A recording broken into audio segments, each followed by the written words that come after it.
इससे बढ़िया क्या और दिन हो सकता है? एक की बजाय दो दो जोड़ों की आपस में जिंदगी मिल जाए। अमन और श्वेता के रिश्ते के साथ साथ मेरे छोटे भाई का सांवरी के साथ।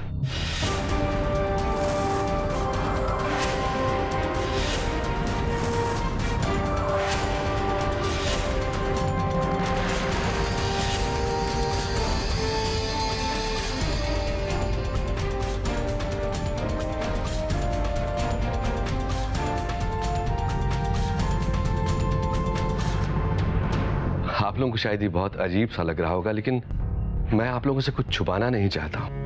मेरे छोटे भाई की पत्नी का कुछ वक्त पहले देहांत हो गया था। उसके बाद से काफी अकेली जिंदगी बिताई है इसने। मैंने अपनी मरती हुई मां को वचन दिया था कि अमन की शादी से पहले मैं इसकी दुल्हन लेके आऊंगा। शायद आप लोगों के परिवार से जुड़ना बहुत अच्छा हो गया और मुझे ऐसा लगा कि शायद हम दोनों के परिवार को और मजबूती मिले। जब से मैंने सांवरी को देखा है मुझे बहुत संस्कारी लगी वो।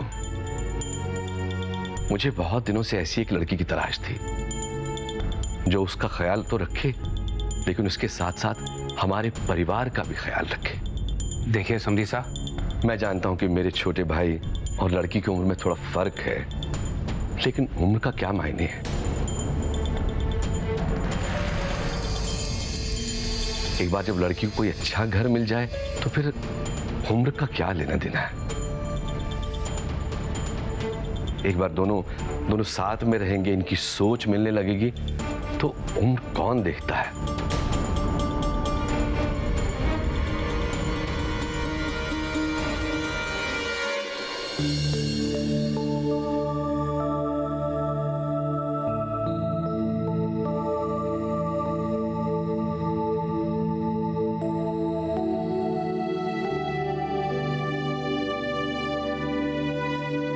प्रसाद। Thank you. चलिए मैं आपको बाकी का घर दिखाती हूँ। प्लीज। कमी आपकी तरफ से नहीं है सा, कमी तो हमारी तरफ से है। आपका तो बड़प्पन है जो आपने हमसे इस बच्ची का हाथ मांगा है और आपके घर और हमारे घर की इज्जत एक होने वाली है, इसीलिए कोई सच हम आपसे छुपाना नहीं चाहते। सच? जी हाँ, सांवरी हमारे घर की नौकरानी की बेटी है।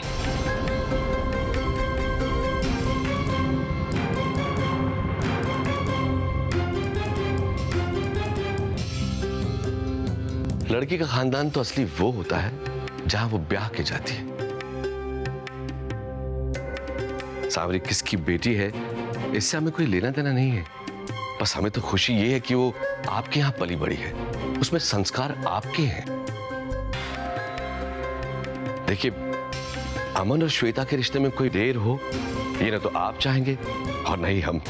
लेकिन इससे अमन और श्वेता के रिश्ते का क्या लेना देना? लेना देना है भाई साहब। अब देखिए ना, अपने बेटे की शादी मैं अपने छोटे भाई से पहले नहीं कर सकता।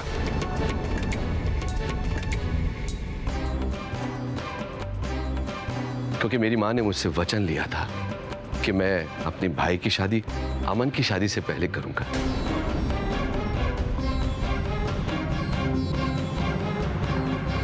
और ये बात तो हमें पंडित जी ने पहले नहीं बताई, और ना आपने। पहले नहीं बताया तो क्या हुआ ब्रजेश? अभी तो साफ साफ कह रहे हैं ना। आपकी बात एकदम ठीक है सा। आपके घर से ज्यादा अच्छा रिश्ता तो सांवरी को कभी मिल ही नहीं सकता।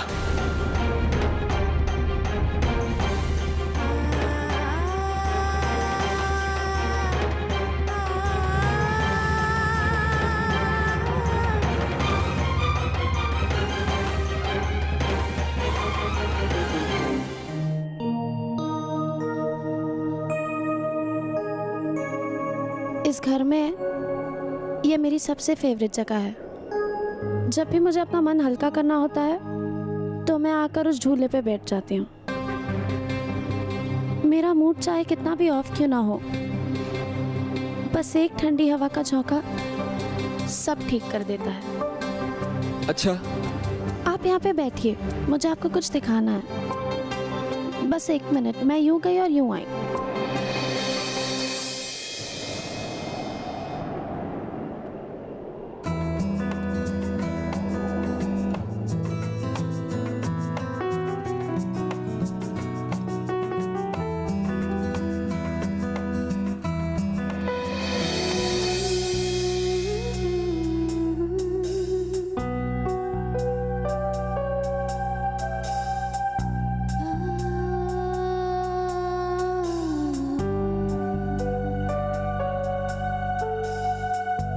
जानते हैं, बचपन में मैं हर सावन में इस गुड्डे गुड़िया का ब्याह रचाया करती थी। घर पे मिठाइयाँ बनती थी, पूजा होती थी और मैं इसे अपने हाथों से दुल्हन का जोड़ा पहनाती थी और इसके साथ साथ खुद भी दुल्हन बनने के सपने देखती थी। मुझे हमेशा ऐसा लगता था कि इस दूल्हे की तरह एक दिन मेरा दूल्हा भी आएगा और मुझे इस घर से ब्याह कर ले जाएगा। जानते हैं, मैंने बचपन की इन यादों को अभी तक संभाल कर क्यों रखा है? क्योंकि मैं हमेशा सोचती थी कि जिस दिन मेरा ये सपना पूरा हो जाएगा और मैं सच में दुल्हन बन जाऊंगी, तो मैं शादी की पहली रात को ये तोहफे में अपने दूल्हे को दूंगी और उससे कहूंगी कि वो भी मुझे हमेशा इसी तरह खुश रखे। आपको ऐसा लग रहा होगा कि मैं अभी तक अपने बचपन से निकली ही नहीं, बट आई डोंट नो, जो भी मेरे मन में था वो मैंने आपसे कह दिया। जानती हो, तुम्हारी सबसे अच्छी बात मुझे यही लगती है कि जो तुम्हारे दिल में है वही जुबान पे भी और चेहरे पे भी। जल्दी हम दोनों की भी शादी हो जाएगी और मैं चाहूंगा कि तुम अपना ये सपना तभी पूरा करो।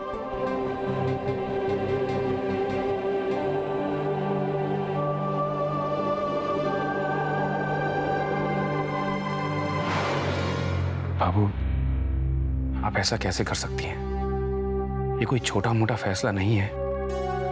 मैं मानता हूं कि सावरी ने हमारे खानदान में जन्म नहीं लिया, लेकिन वो किसी और की अमानत है हमारे पास। उसकी जिंदगी का कोई भी फैसला लेने से पहले उसकी मर्जी जान लेना बहुत जरूरी है बाबू। ब्रिजेश जी, हम भी कोई जबरदस्ती कहाँ कर रहे हैं आपसे।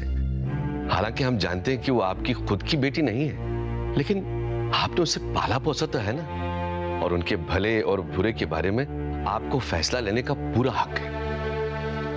और वैसे भी अगर वो आपकी नौकरानी की बेटी है तो हमारे खानदान में आने के लिए उसे खुशी ही होगी। फिर भी आप चाहें तो उससे पूछ कर देख सकते हैं।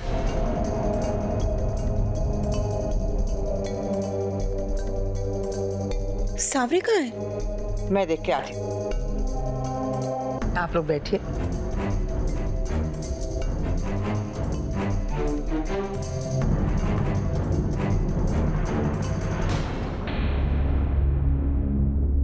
ये कैसी शर्त है? ऐसा कैसे कर सकता है कोई? लड़के वालों को ऐसी शर्त रखने से पहले एक बार सोचना तो चाहिए था। सावरी,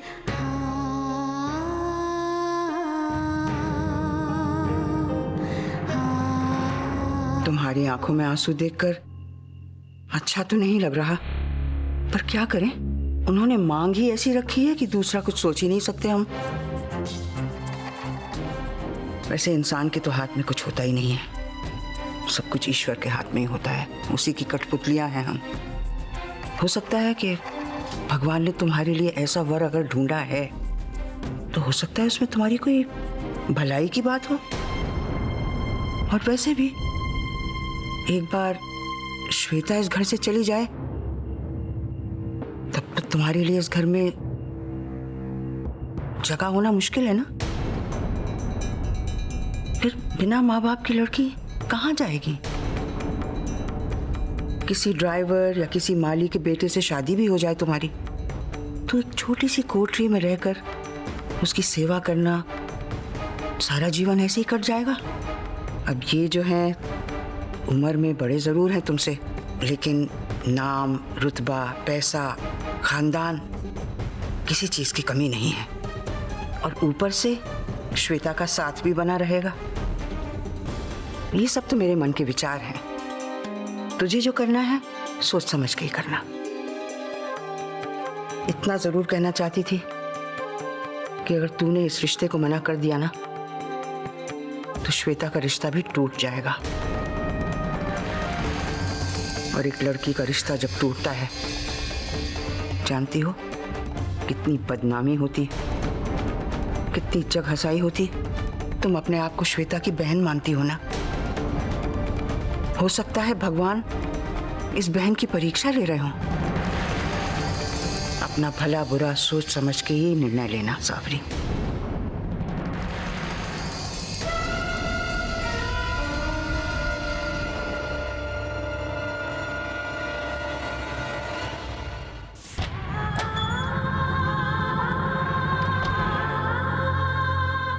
अब देखिए ना, अपने बेटे की शादी मैं अपने छोटे भाई से पहले नहीं कर सकता। आपकी बात एकदम ठीक है साहब। आपके घर से ज्यादा अच्छा रिश्ता तो सावरी को कभी मिल ही नहीं सकता। और मैं सच में दुल्हन बन जाऊंगी तो मैं शादी की पहली रात को ये तोहफे में अपने दूल्हे को दूंगी कि अगर तूने इस रिश्ते को मना कर दिया ना तो श्वेता का रिश्ता भी टूट जाएगा। अब मैं क्या करूं? श्वेता से बात करूं या नहीं?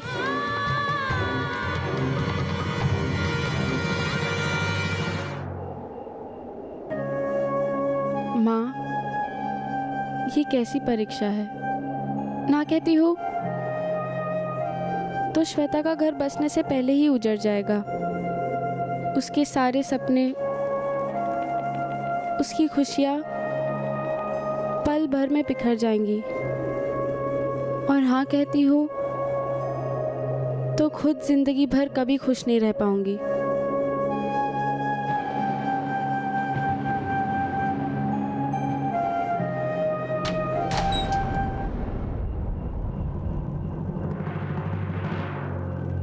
और ये है सावरी का कमरा। अरे सावरी तो यहीं पे है। अच्छा हुआ तुम यहीं मिल गई। कितनी देर से मैं अमन से सिर्फ तुम्हारी ही बातें कर रही थी। बेचारे कितने इरिटेट हो गए होंगे बार बार मेरे मुंह से तुम्हारा नाम सुनकर। वैसे इन्होंने आपकी जितनी तारीफ करनी थी ये कर चुकी हैं। अब आप भी अपने बारे में कुछ बताइए। आफ्टर ऑल आप हमारी होने वाली साली हैं। इनफैक्ट अब तो आपको हमें जीजू सा कहने की आदत डाल लेनी चाहिए। और आप भी जितनी जल्दी हो सके अपनी लाडली साली की सारी जिद मानने के लिए तैयार हो जाइए। बेशक। अरे सावरी, तुम कहाँ जा रही हो? बहुत काम पड़ा है, बस वही करने जा रही हूँ। अच्छा, तुम्हारे पास वो एल्बम था ना जिसमें हमारे बचपन की फोटोग्राफ्स थी? प्लीज मुझे दो ना, मुझे अमन को वो फोटोज दिखानी है।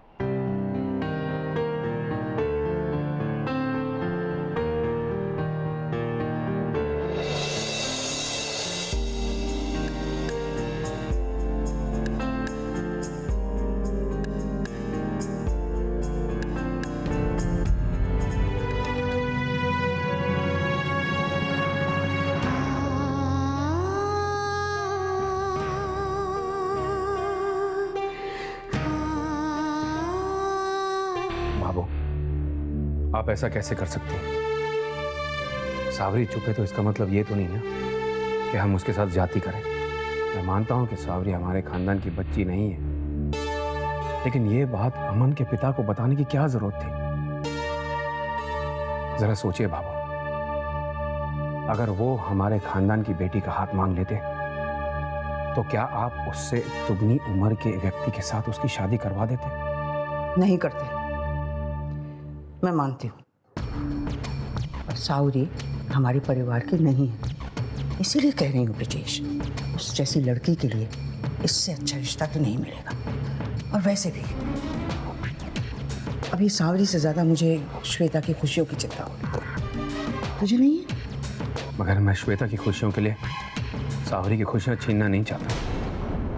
सावरी की खुशियों के लिए मैं श्वेता की खुशियां नहीं छीन सकती ब्रिजेश। श्वेता मेरे नाहर की आखिरी निशानी है, उस नाहर की जिसने कभी सुख नहीं देखा, जिसकी पत्नी ने उसे कभी सुख नहीं दिया। अपने आखिरी दिनों तक उसी सुख के लिए तड़पता रहा। अब श्वेता की डोली घर से उठेगी, अपनी पसंद के लड़के के साथ शादी करेगी, तो मेरे नाहर की आत्मा को शांति मिल जाएगी। जीते जी उसके लिए हम कुछ ना कर सके ब्रिजेश, उसके मरने के बाद ये सुख तो हम दे ही सकते हैं ना उसे, या नहीं?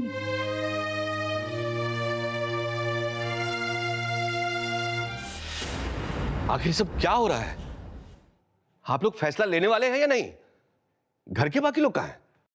जी वो बस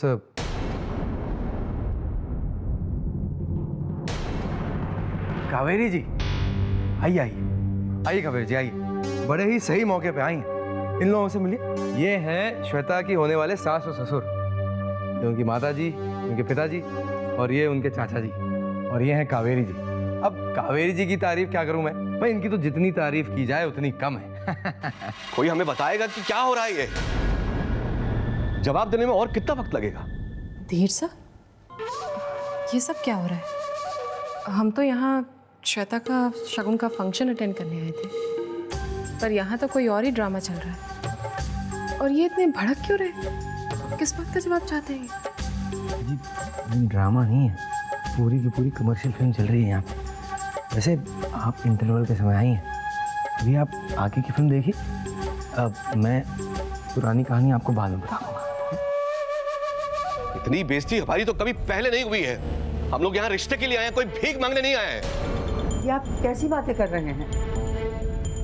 लड़की का मामला था, इसलिए विचार विमर्श करने में थोड़ा समय लग गया, वरना हमें इस रिश्ते से कोई ऐतराज नहीं है। आप तो ऐसे कह रही हैं जैसे हम पर कोई एहसान कर रही है। और वो सांवरी कहाँ है? कल को आप कह देंगे कि उसने ना कर दी। कोई फायदा नहीं है। चलो छोटे, इन्हें शायद लगता है कि हमारे पास रिश्तों की कोई कमी है। प्लीज गलत मत समझिए, आपको का वो मतलब नहीं था। हाँ, आप तो हमारे समधी बनने वाले हैं, आपका निरादर हम क्यों करेंगे? देखिए, हमें समधी कहने से पहले आप जरा सोच और समझ लीजिए कि ना तो हमें गोल बोल बात करनी आती है और ना ही समझ आती है। और मैं साफ साफ ये कह रहा हूं, या तो इस घर से सांवरी और श्वेता दोनों की डोली जाएगी या फिर किसी की नहीं।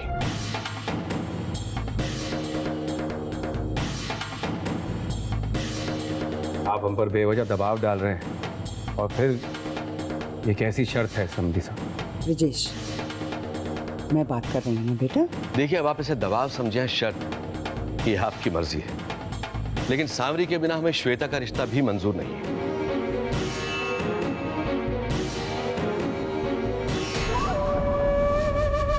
अब तुम यहाँ खड़ी खड़ी क्या कर रही हो? चलो। ये रुकिए, धीरज धरिए। तारा बेटा, सांवरी को बुला के ला। कहाँ चली गई वो? मैं यहाँ हूँ।